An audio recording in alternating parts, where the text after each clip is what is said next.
జై భారత్. పిచ్చుక నేర్పిన పాఠం.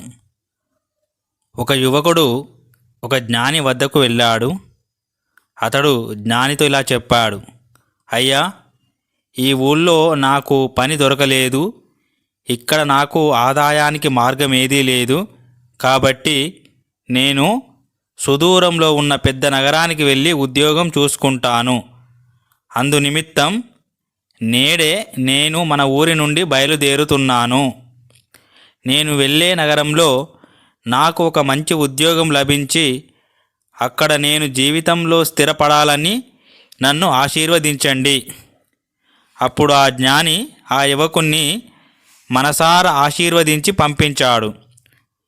కొన్ని రోజులు గడిచాక జ్ఞాని అదే ఊళ్ళో ఆ యువకుణ్ణి మళ్ళీ చూసి ఆశ్చర్యపోయాడు. ఆ యువకుడి వద్దకు వెళ్ళి ఆ జ్ఞాని: నాయనా, నువ్వు ఇంకా ఆ నగరానికి బయలుదేరి వెళ్ళలేదా?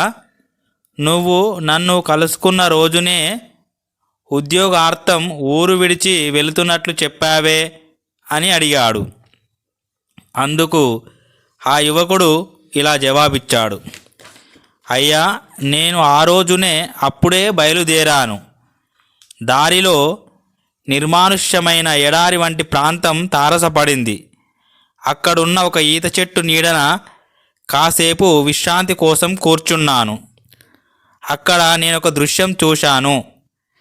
నేను కూర్చున్న చోటుకు కాస్త దూరంలో ఒక చెట్టు కింద కాలు విరిగిన ఒక పిచ్చుక ఆకలితోనూ అమిత బాధతోనూ నడవలేక తల్లడిల్లిపోతూ ఉండడం కంటపడింది.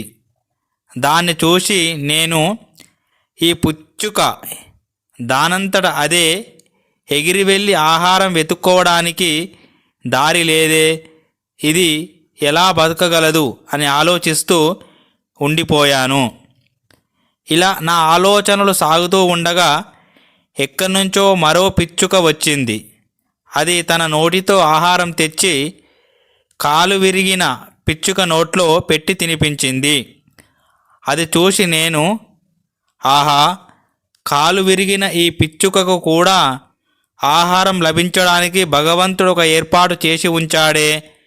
అలాంటప్పుడు మనిషినైన నేను జీవించడానికి భగవంతుడు నాకొక ఏర్పాటు చేయకుండా ఉంటాడా అని అనుకొని పయనం రద్దు చేసుకొని మన ఊరికి తిరిగి వచ్చేశాను. అంతా విన్న ఆ జ్ఞాని: నాయనా, నువ్వు ఎందుకు ఆ కాలు విరిగిన పిచ్చుకలా ఉండాలని ఆశిస్తున్నావు? తన శ్రమతో తన ఆహారాన్ని సముపార్జించుకొని మరో పిచ్చుక కూడా ఆహారం తీసుకువచ్చిన ఔదార్యం గల ఆ రెండవ పిచ్చుకగా ఉండాలని నువ్వెందుకు ఆశించడం లేదు అని ప్రశ్నించాడు. ఇతరుల శ్రమతో జీవించాలి అని అనుకోవడం ఈనాటి హీనం. తన స్వకీయ శ్రమతో జీవిస్తూ ఇతరులకు కూడా సహాయపడాలని ఆశించాలి, ఆకాంక్షించాలి. అప్పుడే మనిషి జీవితానికి సార్థకత చేకూరుతుంది అని ఆ జ్ఞాని యువకునితో చెప్పగానే ఆ యువకుడు ఎంతో ధైర్య ఉత్సాహాలతో తన ముందు పయనాన్ని సాగిస్తాడు.